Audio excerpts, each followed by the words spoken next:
Anger is not always wrong. Hindi porket nagagalit ka, mali ka na kagad. Anger could be righteous. Even God gets angry. Kahit ang Diyos nagagalit, He is angry at unrighteousness rather. Galit ang Diyos sa injustice. So hindi masamang magalit. Pero kapag yung galit ay na-mishandled, kapag ang galit ay na-misuse, kapag ang galit ay na-mismanage, doon siya nagiging kasalanan. Let me repeat. Anger is not wrong. But your response to that feeling of anger could be sinful. Hindi siya mali, pero yung response mo dun sa galit na naramdaman mo, pwede siyang maging mali at maging kasalanan. Paano nagiging bitterness ang galit? Ang galit, nagiging puot, ang anger, nagiging bitterness, kapag hindi ka nagpatawad at pinatagal mo yung galit na naramdaman mo. Because by definition, ang bitterness is prolonged anger. Pag yung galit pinahaba, hindi pinatawad, hindi na i-process, amen, galit ako sa iyo for 10 years. Yung anger na yan could be bitterness already. Because yung anger kapag pinatagal, nagiging bitterness. Let me say this to you. If you refuse to forgive, hindi ko siya papatawarin. Hindi ko tanggap ang kanyang ginawa. Niloko niya ako. Pinagsamantalaan niya ang aking nararamdaman. If you refuse to forgive, the anger will grow, the pain will grow. Titindi ang galit, titindi ang sakit. At dati, konting galit lang, pero habang tumatagal, ayaw mo siya makita dati, pero ngayon, makita mo lang yung pangalan niya sa Facebook, ayaw mo na. Marinig mo pa lang yung yabag ng kanyang paa, galit ka na. Makita mo lang yung anino niya, nagiging halimaw ka na, praise the Lord. Amen. Bakit? Usually, bitterness is a result of not forgiving someone. Kaya tayo nagiging bitter, kaya tayo nagiging ampalaya, kaya tayo nagiging mapait is because we refuse to forgive those people who have offended us. Yung resentment naging bitterness, at madalas, yung bitterness, meron kang desire na makapaghiganti. Hindi ako mapapanatag hanggat hindi ako nakakaganti. An eye for an eye, a tooth for a tooth. Niloko niya ako, lolokohin ko siya. Ginalit niya ako, gagalitin ko rin siya. Now listen to me. According to the scripture, sabi ng Biblia, bitterness is a poison. Bitterness is the poison of your life. It poisons your heart. In fact, ang bitterness is from the word venom, kamandag. Venom, kamandag ng ahas. If you have bitterness in your heart, para ka may venom. May kamandag sa iyong puso. At ang base sa aking assessment, one of the saddest and miserable people on earth are bitter people.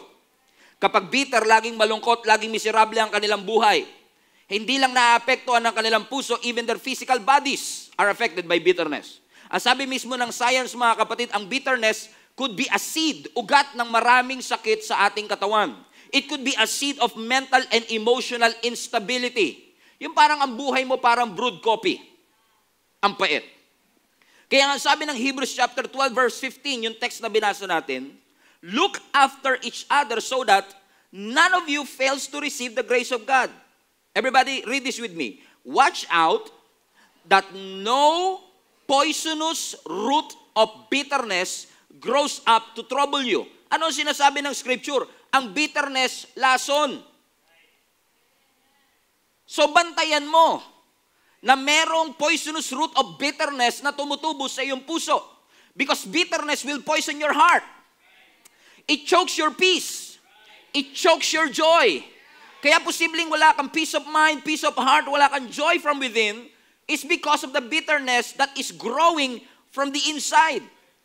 Bitterness destroys relationship. Nakakasira ito ng pag-aasawa. Better half, naging bitter half. Corny. Okay? Okay? Why? Because bitterness destroys relationship. Ang sabi nila, bitterness is the cancer of the soul. Ito ay cancer ng ating kaluluwa. Ang bitterness, mga kapatid, is an emotional suicide. Delikadong attitude ang pagiging bitter. Sabi nyo nga po sa katabi nyo, delikadong attitude ang pagiging bitter. Hindi maganda na lagi tayong matampuhin. Walang umi-amen ah. Hindi okay na lagi tayong matampuhin. Let me repeat again. Hindi tama na lagi tayong matampuhin kasi ang tampo pwedeng lumumpo sa iyong pagtawag. Kaya hindi ka maging epektibo at hindi mo malakaran ang purpose ng Panginoon because you allow the tampo to grow, naging galit, you allow it, naging resentment, you allow it to grow, naging bitterness. Now, yung nagsimula sa tampo, ngayon lason na sa iyong puso. Kung nasan siya, wala ka doon. 20 square meter lang yung bahay nyo. Pero kung nasan siya, wala ka doon. Pag nasa ref siya, wala ka doon. Naalala ko kami ni Jenny, pag may tampuhan kami, pag nandun siya sa may kusina, wala ako doon. Nasa sala ako. Amen? Bakit? Kasi yun ang ginagawa sa atin ng galit, di ba? Ayaw mong makasalubong yung taong may sama ka ng loob. O yung mga may utang lang kayo, yung ayaw nyo makasalubong, okay? Kasama na rin yun, okay? Pag may utang ka, ayaw mo talaga makasalubong yun. Amen? Right? Okay? Kung nasan siya, wala ka doon. Pag may birthday party, invited ba ako? Oo, invited ba siya? Kasi kapag invited siya, kahit pwede ka, hindi ka magiging pwede. It destroys relationship. It poisons your heart. It is eating away the vitality of your spiritual life. And bitterness is a sign that something is wrong from the inside. Unfortunately, millions of people are infected with bitterness. Pwedeng resulta ng rejection, binasted ka. Rejection, hindi ka natanggap sa trabaho, hindi ka nakapag-abroad. O pwedeng ang bitterness ay resulta ng heartbreak. Yun, nag-apply ka sa abroad, hindi ka natanggap. Tapos ngayon, pag may nag-a-apply, huwag ka na mag-apply. Alam mo, kaya mo naman kitain dito sa Pilipinas. Yan yung mga kinikita mo dun sa abroad. And then you started to become bitter na dating pangarap mo. But because of rejection, amen, binasted niya ako, kala mo, ang ganda-ganda naman niya. Dami pang babae, there's a lot of fish in the ocean. You see? Rejection. Di ba? Napansin niyo yung rejection? Amen? It can cause bitterness in your heart or heartbreak could cause bitterness in your heart. Yung mga lalaki na yan, pare-pareho lang yan. Guys, hindi lahat, okay? Hindi lahat. Hindi lahat, okay? Yung katabi mo, ewan ko lang, okay? Amen. Sabi mo sa katabi mo, hindi lahat ganun. Or pwede rin kaya ka bitter because of the painful situation. Ano yung nakakatakot? Minsan bitter tayo sa Diyos. Because of the painful situations that we face. Lord, bakit kung sino yung mayayaman, sila pa yung lalong yung mayaman? Lagi ako naglilingkod, lagi ako nagsisimba. You are not fair. You are not just. Why? Because that painful situation is now leading you to have a bitter heart. Katulad ni Job. Alam niyo ba si Job? Even Job, because of what he went through, had the bitterness of his soul.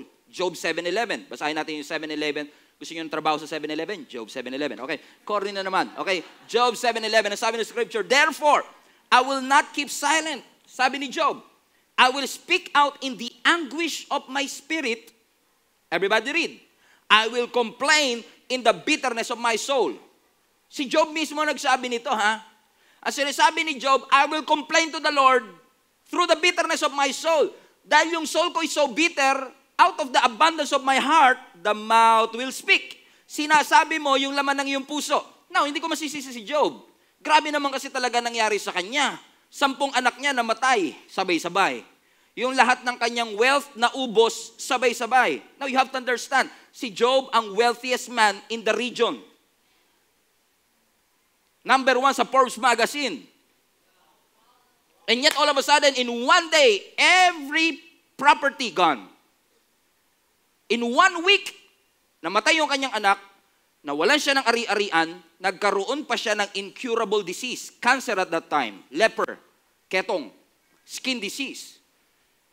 Kung ako tatanungin mo, parang justified naman. Kahit naman siguro ako, mawalan ako ng 10 anak, mawalan ako ng ari-arian, magkaroon pa ako ng, hindi lang sakit, kundi sakit na walang makapagpagaling. So death penalty na to. Pwede ko na itong ikamatay, death sentence na ito. Pwede mo talagang tanungin na, Lord, why? And if you know your Bible, ang sabi ng Job chapter 1 verse 1, si Job is a righteous man. Kung sino pa yung righteous, yung pa yung dumaan sa pagsubok. Alam mo yung, sabi ng Bible, ipag-pray mo ang kaaway mo. Pinag-pray mo naman. pero mapahamak. Lord, pinagpipray ko mapahamak siya. Matalisod, masagasaan, mabagok ang ulo, yung mga ganyan, Lord. Savage, di ba? Pinagpray mo naman. Pero, di ba, parang tingin kasi natin, yung mga masasamang tao, deserve nila yung masasamang bagay. Pero pag tinignan natin ang realidad ng buhay, minsan kung sino pa yung mababait, kung sino pa yung mahilig mang istorbo, alam mo yung nagbibidyo kayo hanggang 3:00, sila pa yung wala sa tono. Pasin nyo yun? Buti sana kung mala Sherin Reyes o mga Morissette, yung mga boses eh. Di ba? Yung sila lang nag-i-enjoy sa kanta nila. But anyway, what I'm trying to say is this, kung si Job lang ang tatanungin mo, meron siyang, kung ako tatanungin mo, meron si Job every right to get angry. Possibly get angry with God kasi even yung kanyang asawa that is supposed to help him, discourage him. Ang sabi ng kanyang asawa, sumpain mo na yung Diyos mo. What kind of support system is that? Even your friends, pinuntahan nga siya ng kanyang mga kaibigan para naman isisi sa kanya ang lahat. Kasalanan mo kasi yan. Baka may mga kasalanan ka hindi pinagsisisihan. Baka may pagkakamali ka sa Diyos. May kaibigan kayong ganyan? Marami. Maraming ganyan. Okay? Imagine niyo yung senaryo ni Job. Kaya siguro maintindihan ko kung may bitterness talaga siya sa kanyang puso. Kasi even yung mga taong nakapaligid sa kanya is not supporting him. And I've realized lang, let me just say this to you, one of the greatest threat in your peace is people. Pansinin nyo, isa sa mga greatest threat sa peace natin, yung mga taong nakapaligid sa atin. Because people are going to hurt you. People are going to offend you. People are going to disappoint you as long as you live. Hindi ka lang ma-offend ng mga tao kung patay ka na. Pero hanggat buhay ka pa, the potential to get hurt is real. Everybody shout, hurt is real. Put that in the chat. Hurt is real because words will be spoken to you. Actions will be taken that will hurt your feelings. As long as involved ang tao, involved ang friction. As long as involved ang tao, involved ang misunderstanding, involved ang sakit, involved ang tension, involved ang galit. Nandyan na talaga siya. Hurt is real. So we are not going to discuss today the obvious. What God wants to do for us today is for us to pinpoint nasan ang ugat ng lahat ng galit na meron tayo. Kung bakit 6:30 pa lang ng madaling araw, mainit na kagad ang ulo niya. May kilala ba kayong ganon? Amen? Because if you don't deal with the root, your soul will deteriorate. Kahit magbago ka pa, kahit i-replace mo pa, you cannot change it unless you deal with the root. Tanggalin mo mismo sa pinaka-ugat. Amen. Nangyari na po ba sa inyo to na meron kayong family member na galit sa inyo, wala naman kayong ginawa? Kasi nga wala kang ginawa eh. Hindi, joke lang. Alam mo yon? Alam na alam mong hindi ikaw yung source ng kanyang galit, pero ikaw lang yun napagbuntunan sa Tagalog. Napagbuntunan nung kanyang galit. So ang tanong mo kagad, ba't ka ba galit? Because we want to address what is the root. Para ako lang yung nagigilty rito, ako lang yata yung nagagalit and everything. And unfortunately, in our day and age, maraming mga motivational speaker will teach you how to control your anger. Kasi ngayon, imbis na theology, ideology na lang. Ito yung gawin mo, ito yung gawin mo, ito yung nakasana, ito yung gawin mo, 7 steps to control your anger without even referencing the Word of God. Ang solution for bitterness is not ideology, theology. It should be theology. Naalala ko si Naomi. Okay? Si Naomi, mga kapatid, ay mother-in-law ni Ruth. Nakaranas sila ng severe famine sa kanilang lugar sa Bethlehem. At dahil nakaranas sila ng severe famine, na-force sila ngayon na pumunta ng Moab. By the way, kung di nyo alam ang Moab, Moab is a territory of the enemy. Kasi minsan pag gutom ka na, kahit sa kaaway mo, kakain ka. Okay? Kasi nandun lang yung source of food. So pumunta sila sa Moab, a mistake by the way, para kumuha ng food. Habang nasa Moab sila, ang sabi ng scripture, yung asawa ni Naomi na sa Elimelech namatay. Nabiyuda siya. Plus, listen to me, hindi lang siya namatayan ng asawa, yung kanyang 2 anak, isa doon asawa ni Ruth, yung kanyang 2 anak namatay din. So lahat ng lalaki sa buhay niya namatay. Lahat ng source of provision and protection namatay. And she's angry. at the Lord. Kasi lahat ng sources of protection and provision, kasi pag widow ka at that time, parang death sentence na rin. Walang tutulong sa iyo. You cannot work. So wala kang sariling kabuhayan unless may magpakain sa iyo. So wala siyang source of food, wala siyang source of provision, nagalit siya. And then, sabi niya kay Ruth, saka yung isa pang asawa ng kanyang anak, iwanan niyo na lang ako. Balik na kayo sa mga nanay ninyo kasi hindi ko na kayo kayang buhayin. Pag hindi kayo nakapag-asawa, mas magiging miserable pa buhay niyo compare sa akin. So yung isang asawa, umuwi, pero si Ruth, sabi niya, hindi kita iiwan. Sabi niya kay Naomi, your people will be my people. Amen? Sasama ako sa iyo, kahit anong mangyari sa iyo. So sinamahan siya ni Ruth. Kaya si Ruth at si Naomi, dikit yan. Close yan sila. Okay, sinamahan siya ni Ruth. Ngayon, ang sabi ni Naomi, okay, gawin natin, balik tayo sa ating hometown. So galing sila ng Moab, namatayan siya ng asawa at 2 anak sa lugar na yon. Gusto na nilang bumalik ngayon sa Bethlehem. Now, this is where it gets interesting. Pagbalik nila ng Bethlehem, nasalubong siya ng mga dati niyang kapitbahay. Ang sabi sa kanya, Naomi, ikaw ba yan? Tignan niyo response ni Naomi. When they arrived in Bethlehem, the whole town was stirred because of them. And the woman exclaimed, can this be Naomi? Verse 20, don't call me Naomi. Call me Mara. Now, Mara means bitter. Kaya Mara Clara. Oh, may pinalaya. Praise the Lord. Yung iba sa inyo, yun lang ang kailangan. Pwede na. 10 years of wisdom. Amen. Sabi niya, call me Mara because, tingnan niyo to, kanino niya sinisi? Because the Almighty has made my life very bitter. Watch this, verse 21. I went away full, but the Lord has brought me back empty. Not true, by the way. Why call me Naomi? The Lord has afflicted me. The Almighty has brought misfortune upon me. Now listen, namatayan siya ng 2 anak, nawalan siya ng asawa, bumalik siya ngayon sa Bethlehem. Ang sabi ng mga kanyang kababayan, uy, si Naomi bumalik, ikaw ba yan? Sabi niya, huwag niyo akong tawagin Naomi. Tawagin niyo akong bitter. Because Naomi means sweet and pleasant. Okay? Sabi niya, huwag niyo akong tawagin sweet. Hindi tayo close. Huwag niyo akong tawagin pleasant because what happened to me is not pleasant. Call me bitter. Now, it's interesting to me that sometimes we want to be identified with our circumstances. You fail, but you are not a failure. Ang sabi ng mga kapitbahay niya, ikaw na ba yan? Ang sabi niya, huwag niyo akong tawaging pleasant.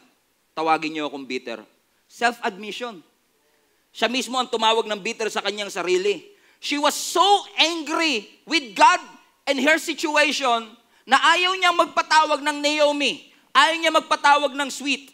Now, I don't know kung how true it is. I'm trying my best to research. Pero pakiramdam ko, ito na lang yung unang beses na ang ganda na ng pangalan mo sa Bible, ha, pinapangit mo pa. Kasi sa Bible, pag pangit, pinapaganda ni Lord. Usually ganun eh. Parang ito lang yung nakita ko sa Bible na ang ganda na ng pangalan mo, pinapangit mo pa. Pleasant na, sweet pa, ayaw niyang i-declare. Alam niyo, di ba lagi ko tinuturo sa inyo, kahit hindi maganda ang buhay, i-declare niyo kung ano yung gusto niyo makita in the future. Huwag niyo i-declare kung ano. Pero siya hindi. Tingnan niyo buhay ko. The Lord has afflicted me and brought misfortune in my life. I don't deserve to be called Naomi. Call me bitter. Kaya ko na-realize that bitterness is a choice. You cannot control what happens in your life, but you can control your response to what is happening in your life. Hindi niya makokontrol na namatay yung kanyang asawa at 2 anak. Pero teka lang, yung papalitan mo pa yung pangalan mo at hayaan mong mag-declare pa ng bitterness ang ibang tao sa buhay mo, choice mo yun. Bitterness is a choice. Kumbaga, hindi natin minamaliit ang nangyari kay Naomi, pero yun yung nagsilbing focus ng kanyang buhay. Wala na siyang makitang magandang future. Ginawa mo na sa akin yan, hindi ko na nakikita ang reconciliation in the future. Friends, over na tayo. Sinira mo ang 3 taong pagkakaibigan natin. Hindi na kita papansinin. Kadugo pa naman kita. Ginawa mo sa akin yan. Pera lang yan, pinag-aawayan pa natin. Negosyo lang yan, pinagtatalunan pa natin. Hindi na kita babatiin. Parang totoo, no? Because bitterness is a choice. Hindi ko sinasabing mali ang magalit, pero wag mong gawing bida sa buhay mo ang bitterness. It will poison your life. At ang nakakalungkot dito, sino ang sinisi ni Naomi? Yung Diyos.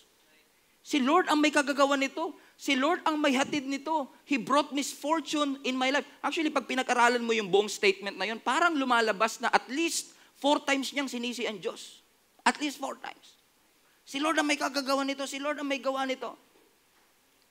Which made me realize, teka lang, hindi ba yung buhay pa siya at hindi ba gracious pa rin ang Panginoon kahit na may mga misfortune na nangyayari sa ating buhay? Na posible na kaya tayo nagiging bitter, hindi lahat, pero posible po kaya tayo nagiging bitter is because we lose sight of the grace of God in our life. We lose that perspective na oo, may ginawa ang taong mali sa buhay ko, pero ang Diyos mabuti pa rin sa buhay ko. What they did to me is wrong, but that made me strong. Perspective. Don't ever lose sight of the perspective that God is gracious in your life. Look at the text that we are reading again. Sa Romans 12:15. Di ba ang sabi doon, Hebrews 12:15 rather, look after each other so that none of you fails to receive the grace of God. And usually, one of the reasons why we are bitter is because we fail to see the grace of God. We lose sight of the perspective na ang Diyos nga pinatawad ako hindi ako makapagpatawad. I'm not judging you. I'm just saying, wag mong tatalanggalin sa iyong kaisipan that God is gracious. Ang buhay na punong-puno ng pait ay posible kapag nawalan ka ng perspective na ang Diyos ay gracious at forgiving sa ating buhay. Look at everything that God has done in our life, and yet we fail Him 1,000 times, 1,000,000 times. But 1,000 times we fail, still God's mercy remains. Nanatili pa rin ang ating Panginoon. Huwag niyong tatanggalin yung perspective na ito, kapatid. Mabuti pa rin ang Panginoon. Amen? Amen. Nasira na yung horizontal relationship. Sisirain mo pa ba yung vertical? Don't lose sight of God's perspective. Posible rin kasi na kaya hindi tayo makapag-forgive horizontal is because we fail to receive the grace of God in our life. Tingnan nyo, sabi mismo ng ating Panginoong Hesus, bago ka manalangin, bago ka lumapit sa akin, kung may naalala kang sama ng loob sa iyong puso, tanggalin mo muna. Di ba? Magpatawad ka muna. Mark 11:25. Watch this. Everybody read. But when you are praying, first, forgive anyone you are holding a grudge against, so that your Father in heaven will forgive your sins too. Hindi naman ako nagsabi niya, di ba? Binasa lang natin. Pero ano sinasabi ng Panginoon? Ano ulit sinasabi ng Panginoon? Bago kayo manalangin, bago kayo lumapit, patawarin niyo muna lahat ng mga taong meron kayong sama ng loob. Wala naman ganyan, Lord. Ano ko naman naiintindihan mo kung ano ginagawa nila eh. Tama? I have a case to you. I have a case na posibleng meron tayong mga unanswered prayer.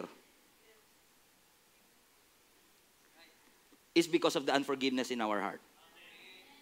I'm not saying lagi, but I want to present a case to you na posibleng kaya tayo may mga unanswered prayer is because we fail to address what's inside our heart. Kasi kung titignan mo ang context ng Mark 11:25, I want to show you the context of Mark 11:25. Kasi ang context ng Mark 11:25, famous verses. Okay? Let's go to Mark 11:22 first. Basahin natin 22 hanggang 25. Everybody read. Then Jesus said to the disciples, have faith in God. 23. I tell you the truth. You can say to this mountain, may you be lifted up and thrown into the sea, and it will happen. Pause. Alam niyo itong verse na to? Yes. Nasabi ng Panginoon, because of your faith, pwede mong utusan ang bundok na maurong. Amen? Ganun ka makapangyarihan ng prayer natin. Next. But you must really believe it will happen and have no doubt in your heart. Verse 24. I tell you, you can pray for anything, and if you believe that you received it, it will be yours. Oh, sarap! 25. But, Yun, patay tayo dyan. Patay tayo dyan. Amen? Ang ganda na ng verse 24 eh. Pinasok pa yung 25 eh. Amen? Kaya minsan tayo, di ba, parang selective tayo sa verses. Pero ano sabi ng scripture? Gusto nyo ba na ang inyong mga panalangin ay diniringgin? Yes. Ang sabi ng scripture, kapag naniwala kang it will happen at tinanggap mo, by God's grace matatanggap mo. Pero, kapag nanalangin ka at may naalala kang sama ng loob, bitawan mo muna. Patay tayo dyan. Ano sinasabi ng ating Panginoong Yesus? Gusto ng Lord, i-confront mo yung laman ng puso mo. Hindi po pwedeng ilihim mo yan. Lumaharap ka na sa Panginoon, nakalihim pa eh. If you cannot confront it, you cannot heal it. God cannot heal it. Kailangan i-expose, kailangan i-confront. Yun ang sinasabi lang naman ng ating Panginoong Yesus. You are asking me for something, pero yung puso mo, gusto kong pagalingin eh. Gusto kitang palayain. Gusto kong i-address kung ano man yung meron sa iyong puso ngayon. Nakikita ko lahat ng laman ng puso mo. Huwag ka mag-pretend. If you pretend, it will not end. Be real. Maging totoo ka sa ating Panginoon. Haharap ka sa akin. Tatakpan mo ng band-aid. Sabi ng Lord, hindi na kaya ng band-aid yan. Kailangan na dyan, surgeon. Operahan na yan. Tumindi na eh. Madalas nakakalungkot, tinatakpan natin yung band-aid, yung dapat pinapa-opera natin sa surgeon. Trying to hide what we feel. Pero alam ng Diyos eh. Alam kasi ng Panginoon na oo, posibleng makuha mo ang lahat ng sagot sa iyong panalangin, pero kung hindi ka malaya, you will not enjoy the blessings that you receive. Kung hindi ka malaya, hindi mo ma-maximize everything that God has prepared for you. In fact, if you stay in that bitterness, if you stay in that unforgiveness, by the way, hindi porket nasa bagong relationship ka, hindi ka na bitter. Alam mo, minsan maganda nga, china-challenge tayo ng Lord na magpatawad. Kasi dun mo lang marirealize, masakit pa pala. Kung hindi ka papasok sa bagong relationship, hindi mo marirealize, masakit pa pala. Amen? Bakit? Alam ng Panginoon, hindi lang ikaw ang naaapekto ng unforgiveness. Kaya magagalit ha. Sabi rin ng Bible, when you are bitter, you are corrupting those people who are around you. You want proof? You want proof?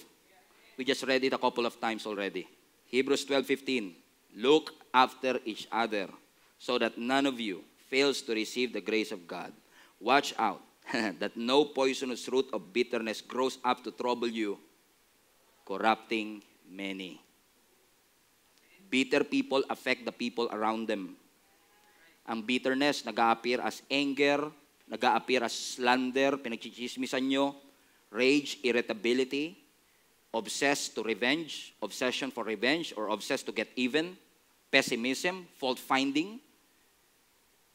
Dahil galit ako sa kanya, dapat ikaw best friend kita, galit ka din sa kanya. Di ba? Pasinin yun? Pag galit ka sa isang tao, pag sinira ko sa iyo ngayon, nagalit ka sa kanya, hindi pwedeng patas ka. Kailangan galit ka din sa kanya because you want other people to hate the people that you hate.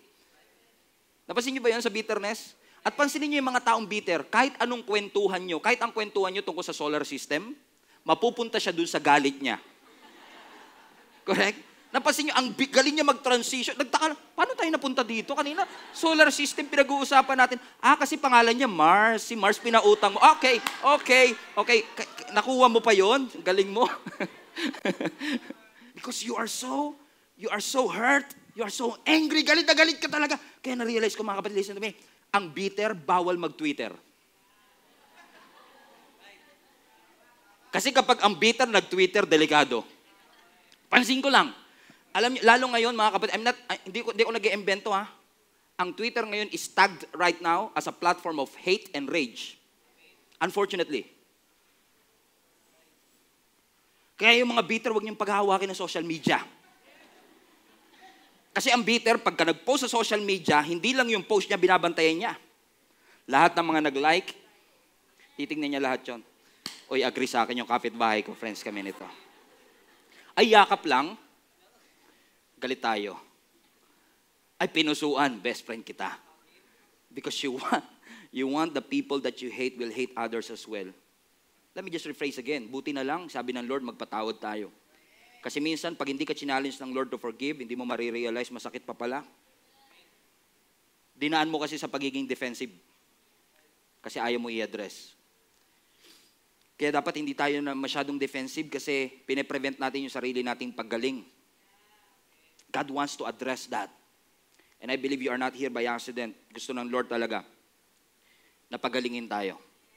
Pastor, you don't know what you're talking about. You don't know what they did to me.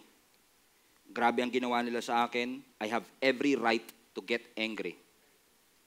Okay, I will give that to you. Hindi ko sinasabing mali yung galit na nararamdaman mo. Mali yung kanilang ginawa. It's just right to feel the pain. It's okay, naramdaman mo talaga yan. May mga tao talagang abusive sa mundo. May mga tao talagang walang sensitivity sa nararamdaman ng ibang tao. Mga unrepentant, inhuman, savage. Mga taong backstabber, insensitive, mapagsamantala. May mga tao talagang kailangan mo layuan. At may mga grupo talaga ng taong kailangan mong layuan. But I pray that today, the Holy Spirit will make you realize that your calling is bigger than your pain. I pray that the Holy Spirit will make you realize that your destiny is bigger than your pain. Huwag kang magpakulong dun sa galit na iyong nararamdaman. Forgive for your own sake. Huwag na lang para sa kanila. Para na lang sa'yo. Para ikaw ay lumaya. In fact, ang si Lord nga matindi. Sabi nga ng Lord sa atin through Apostle Paul, di ba? Huwag ka lang basta magpatawad. Bago pa sila magkasala, meron ka ng may allowances ka na. Di ba? Sabi ni Apostle Paul sa Colossians 3:12, make allowance for each other's fault. Kasi bawat tao magkakamali. Bawat tao, they will fail you. They will let you down. Amen? Basahin natin Colossians 3, make allowance for each other's faults and forgive anyone who offends you. Remember, the Lord forgave you, and you must forgive others. Ano ba ibig sabihin ng make allowance dito in the Greek? Make allowance, kasi tayo, when we forgive, nagpo-forgive ka kapag may ginawa na. Pero yung make allowance dito in the Greek, hindi pa nagkakasala, meron ng nakaantay na kapatawaran. Wow. Grabe si Lord, no? Make allowance, forgive, so that you will not be consumed with bitterness. Naalala ko si Cain and Abel, si Cain at si Abel. Si Cain was so consumed with his anger. Pakiramdam kasi ni Cain may favoritism ang Diyos. Pakiramdam kasi natin, hindi tayo mahal ng ibang tao. Pakiramdam natin, wala silang malasakit sa atin. Pakiramdam natin ganito. Hindi ko sinasabing hindi totoo, pero minsan sa totoo lang, parang hindi tayo magkaroon ng kapayapaan sa ating buhay because I need answers. I need explanation. I deserve an explanation. Parang Papa P yan. I don't understand, Lord, yung mga nangyayari sa aking buhay. Bakit ako niloko ng asawa ko? Bakit ako binitray ng mga kaibigan ko? Ako yung hindi nagsisigarilyo, ako pa yung may lung cancer? 15 years na ako sa kumpanya, ako pa yung tinanggal? Yung katabi ko, nagpe-Facebook lang? Na-promote pa? Anong nangyayari dito? Yung upuan ko, monoblock, yung sa kanya, office chair. Hindi ko matanggap ito. Hindi ko ito maunawaan. And sometimes we are having these challenges to forgive because we are trying to find answers to the Lord. Lord, why? Pero minsan na-realize ko, minsan kahit na walang sagot at hindi natin maunawaan, siguro kaya din sinasabing forgiveness is a decision because sometimes you don't feel like forgiving and you will forgive anyway. Anong basis ng forgiveness mo? Dahil ba nagpatawad siya? Dahil ba lumuhod siya? Dahil ba nakiusap siya? O ang basis ng pagpapatawad mo, kasi ang Diyos pinatawad ako. So dahil pinatawad ako ng Diyos, kahit hindi ka lumuhod, kahit hindi ka mag-sorry, kahit hindi ka mag-apologize, it's okay. It's okay. Ang bitterness, ang inahabol niyan, retaliation. Gaganti ako. Pero ang forgiveness, ang inahabol niya, reconciliation. So learn to forgive. Decide to forgive. Naalala niyo si Joseph? By his own brothers, sarili niyang kapatid, pinagtangkaan siyang patayin. Gustong wasakin ni Satan ang destiny ng ni Joseph sa pamamagitan ng mga wrongdoings na ginawa ng kanyang mga kapatid. And yet, after everything that happened to Joseph, Genesis, nung nakita niya uli yung kanyang mga kapatid, at that point, hindi pa sila nag-a-apologize, hindi sila humingi ng tawad, hindi sila lumuhod, ni hindi nga nila na-recognize yung sarili nilang kapatid na pinatay nila o pinagtangkaan nilang patayin. And yet, sa kabila ng lahat, pinakain sila ni Joseph. Pinatira sila ni Joseph, inako sila ni Joseph, pinatawad sila ni Joseph. Kasi ang sabi ni Joseph, I know you meant it to harm me. But God used it to fulfill the purpose of God in my life. In essence, what you did to me is wrong, but it made me strong. God used what I have been through to make me strong right now. Ephesians 4. Alisin ninyo ang lahat ng sama ng loob. Lahat ng galit, lahat ng puot, lahat ng sigawan, panlalait at lahat ng uri ng masamang hangarin. Maging mabait kayo sa isa't isa. Mahabagin, nagpapatawaran sa isa't isa kung paanong pinatawad kayo ng ating Panginoon. I know forgiveness is hard, but forgiveness is possible because God forgave us for everything that He has done. As I've said, forgive for your own sake. Huwag mo na munang isipin kung paano ka gaganti. Huwag mo na munang isipin kung paano mo i-wish na may maling mangyari sa kanila. In fact, sabi rin ng scripture, Romans 12, never avenge yourself. Leave it to the wrath of God. For it is written, vengeance is mine and I will repay you, says the Lord. Kapatid, bitterness is keeping you from God's best. Ang daming gustong ibigay pa ng Lord sa'yo. Hindi mo maranasan is because of that hate and anger that you feel. I'm not commanding you right now to forgive. I'm just saying, allow the Holy Spirit to work on your life. I-allow mo yung Holy Spirit. Alam kong matagal mong sinarado ang pintuan mo sa pagpapatawad at sinabi mo, mamamatay na lang kaming ganito and I will never ever forgive that person.